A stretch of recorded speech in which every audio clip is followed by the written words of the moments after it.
Rien ne va plus en Chine. Après 2 semaines de confinement strict lié à l'épidémie de Covid-19, les habitants de Shanghai sont en détresse. Certains d'entre eux n'ont plus rien à manger.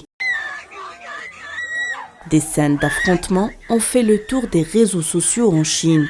On y voit des habitants de Shanghai arrêtés par des policiers en combinaison de protection.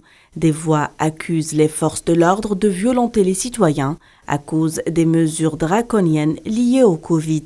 Les victimes de ces violences policières se seraient opposées à la réquisition de leurs appartements pour isoler des personnes positives au virus. Cet épisode illustre la tension qui règne dans la capitale économique de la Chine, confrontée à sa pire flambée épidémique depuis le début de la crise.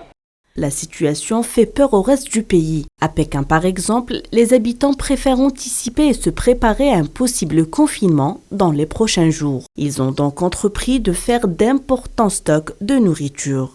Les autorités, elles, se veulent rassurantes. Elles disent avoir pris toutes les mesures nécessaires pour garantir l'approvisionnement de la capitale en denrées alimentaires et en produits de première nécessité.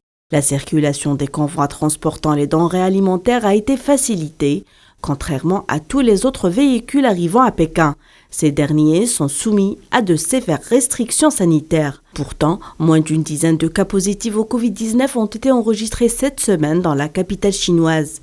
La Chine échoue à mettre au point un vaccin efficace et applique obstinément sa stratégie zéro Covid. Ce contrôle social implacable provoque famine et désespoir et une réaction citoyenne inédite, celle de la révolte.